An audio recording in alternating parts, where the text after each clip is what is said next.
दोस्तों आखिर में सुप्रीम कोर्ट का फैसला आ गया है और इस फैसले में क्या लिखा है हमने आपको बताया था कि जैसे ही फैसला आएगा उसकी ऑर्डर कापी आप लोगों के बीच में ज़रूर इसके बारे में चर्चा करेंगे। यहाँ पर प्रशांत कुमार मिश्रा जी की तरफ से जो फैसला आया मैं आपको एक एक करके बता रहा हूँ।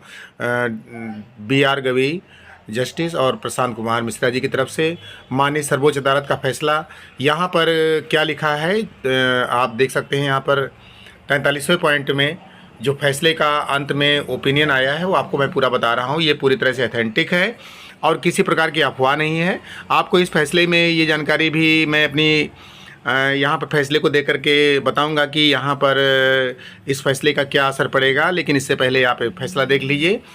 इन the result be pass the following order, मतलब जो यहाँ पर ये पूरा परिणाम आया था, इन्होंने पूरी तरह से पढ़ा और सारी बातें लिखी हैं।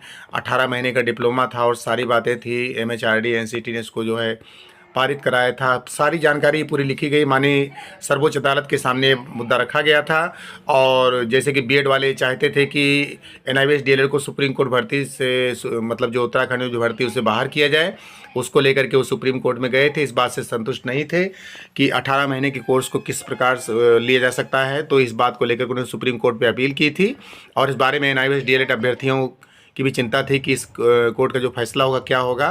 तो इसी के परिप्रेक्ष्य में जस्टिस B.R. गवई की बेंच में ये फैसला आया और यहाँ पर जो उन्होंने बात लिखी वो यहाँ पर मुख्य बात 3 बिंदुओं पर थी।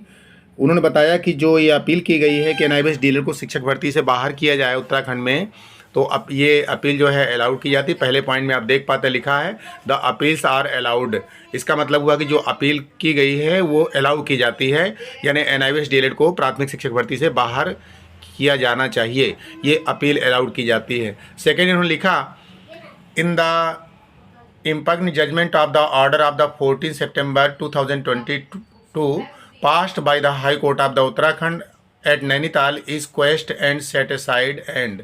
यहाँ पर इन्होंने बताया कि जो उत्तराखंड हाई कोर्ट के द्वारा 14 सितंबर 2022 को जो आदेश पारित हुआ था वो पूरी तरह से उस पर रोक लगाई जाती है, उसको क्वेश्ड किया जाता है, उसको रोका जाता है। और जो आदेश है उत्तराखंड का हाई कोर्ट का, उससे माननीय सुप्रीम कोर्ट सहमत नहीं दिखा।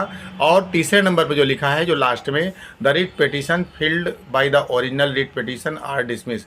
और इसके साथ साथ जितनी भी याचिकाएँ NIVS DLED वर्सेस B.Ed के केस से संबंधित थी उन सभी याचिकाओं को खारिज कर दिया गया और ये फाइनल जजमेंट यहाँ पर आ गया है। अब यहाँ पर एक क्वेश्चन बार बार उठ रहा है, बार बार अभ्यर्थी इसको पूछ रहे हैं, काफ़ी फ़ोन आ रहे हैं, कोई इतना उत्तर तो नहीं दिया जा सकता है कि आखिर इस फैसले का अन्य राज्यों पर क्या प्रभाव पड़ेगा। दोस्तों ये जो फैसला है इसके बारे में आपको बता दूं कि ये 28 नवंबर 2023 को ये फैसला आया हुआ है।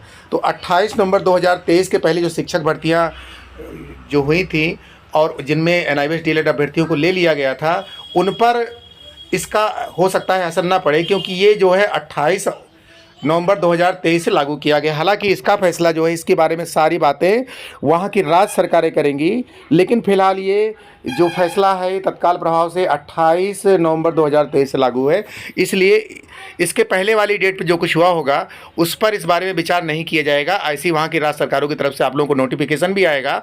आप इस बारे में पूरी तरह से सावधानी बरतें और किसी प्रकार की अफवाह में ना रहें कि पहले वालों को भी निकाल दिया जाएगा। इसके बारे में राज्य सरकारें अपना निर्णय करेंगी, ये राज्य सरकार का काम है। लेकिन जो माननीय सुप्रीम कोर्ट का फैसला है ये 28 नवंबर 2023 से लागू होगा। इसके पहले B.Ed के परिप्रेक्ष्य में भी यही बात आई थी कि B.Ed को प्राथमिक शिक्षक भर्ती से बाहर किया जाएगा।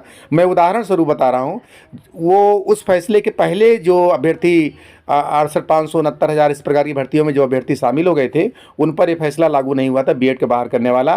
तो मुझे ये लगता है, मैं अपने बुद्ध विवेक से बता रहा हूँ कि 28 नवंबर 2023 को जो है लागू होगा।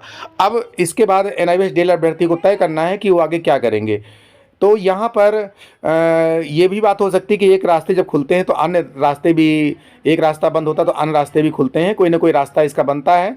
लेकिन फिलहाल इसके बारे में माननीय सर्वोच्च अदालत का फैसला आ चुका है, जिसके बारे में आप लोगों को बताया जा रहा है। तो यहाँ पर आगे क्या नोटिफिकेशन निकल करके आता है, सरकारें क्या इस पर जो है अपना परिप्रेक्ष्य लागू करती हैं, वहाँ का घटनाक्रम क्या होता है, पूरे देश में ये फैसला लागू हो सकता है। अभी फिलहाल उत्तराखंड की तरफ से जो अपील हुई थी, उस अपील के आधार पर माननीय सर्वोच्च अदालत ने फैसला दिया है कि अपील्स को जो अलाउ किया था, ये उत्तराखंड के परिप्रेक्ष्य में अपील थी और इसके बारे में माननीय सुप्रीम कोर्ट ने फैसला दिया है।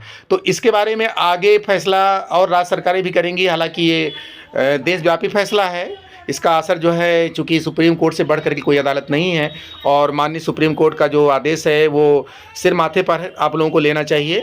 और जो न्यायपालिका इसमें आदेश दे रही है, उन्होंने जिस पॉइंट पर जो ऑब्जेक्शन उठाया है और जिस पॉइंट को उन्होंने बताया है, वो आपको पूरे फैसले में पढ़ लेना चाहिए। और यहाँ पर मैं पूरे उसका जो है फैसले का डिस्कस नहीं कर सकता, लेकिन यहाँ पर जो सारी बातें हुई वो आपको सबको बताई जा रही है। मिलते हैं आपसे अगली वीडियो में। जय हिंद।